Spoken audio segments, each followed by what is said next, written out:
Hello, இன்றைக்கி ஒரு hot and saucy chicken dish பண்ணலாமா? இது ஒரு ஃப்யூஷன் டிஷ்ஷுன்னு கூட சொல்லலாம். இது எனக்கு பிடிச்ச மாதிரி செஞ்சுருக்கேன். But trust me, the taste is ultimate. So try பண்ணிவிட்டு சொல்லுங்கள். நான் இங்கே 500 grams ஆஃப் போன்லெஸ் சிக்கன் எடுத்திருக்கேன். அதுக்குள்ளே 2 teaspoon cornflour, 2 teaspoon soya sauce, 1 teaspoon ginger garlic paste, 1 teaspoon pepper powder, தேவையான அளவுக்கு உப்பு, 1 டீஸ்பூன் வினகர், அது கூட ஒரு முட்டை சேர்த்துருக்கேன். எல்லாத்தையும் சேர்த்து ஒரு 30 minutes நம்ம மேரினேட் பண்ண வச்சுக்கலாம். இந்த டைமில் தேவையான வெஜ்ஜஸ் நம்ம சாப் பண்ணி எடுத்துக்கலாம். நான் இங்கே பூண்டு, இஞ்சி, பச்சை மிளகாய், கேப்சிகம், மஷ்ரூம், வெங்காயம் இது எல்லாத்தையும் தான் எடுத்திருக்கேன். உங்களுக்கு இது கூட சேர்த்து வேறு ஏதாவது வெஜ்ஜஸ் ஆட் பண்ணணுன்னு நினச்சிங்கன்னா அதை நீங்கள் ஆட் பண்ணிக்கலாம்.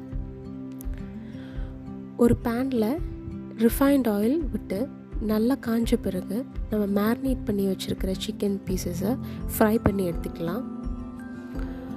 சேம் பேனில் நம்ம சாப் பண்ண பூண்டும், இஞ்சி, பச்சை மிளகாய் இது எல்லாத்தையும் போட்டு நல்லா சாட் பண்ணிக்கலாம். இது ஒரு கோல்டன் ப்ரௌன் ஆகணும். அது வரைக்கும் நல்லா சாட் பண்ண பிறகு அதுக்குள்ளே நம்ம கட் பண்ணி வச்சுருக்கிற வெங்காயத்தை சேர்த்துக்கலாம்.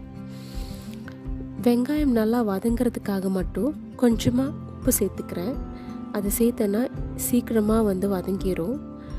வதங்கின பிறகு நம்ம சாப் பண்ணி வச்சுருக்கிற கேப்சிகம், மஷ்ரூமையும் போட்டு நல்லா குக் பண்ணி எடுத்துக்கலாம்.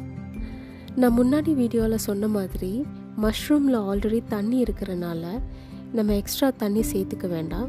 இருக்கிற தண்ணியிலே அது குக் ஆயிரும்.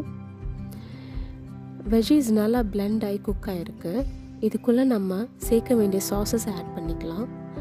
நான் இங்கே 2 teaspoon green chilli sauce, 2 teaspoon soya sauce, 1 teaspoon tomato sauce, 1 teaspoon chicken மசாலையும் போட்டிருக்கிறேன். இது எல்லாத்தையும் நல்லா மிக்ஸ் பண்ணிக்கலாம். இது கூட 1/3 கப் ஹாட் வாட்டரை ஆட் பண்ணிக்கிறேன். சிக்கன் பீசஸே ஆட் பண்ணி நல்லா ஒரு கிரேவியான கன்சிஸ்டன்சி வர வரைக்கும் நம்ம குக் பண்ணி எடுத்துக்கலாம். ஃபைனலாக 1 டீஸ்பூன் பெப்பர் பவுட்ரும், கைப்பிடி அளவுக்கு கொத்தமல்லியும் போட்டு இன்னும் ஒரு 5 minutes மட்டும் லோ ஃப்ளேமில் க்ளோஸ் பண்ணி வச்சு குக் பண்ணிக்கோங்க. அவ்வளோதான். அதுக்கப்புறம் சர்வ் பண்ணிக்கோங்க. See you in the next video.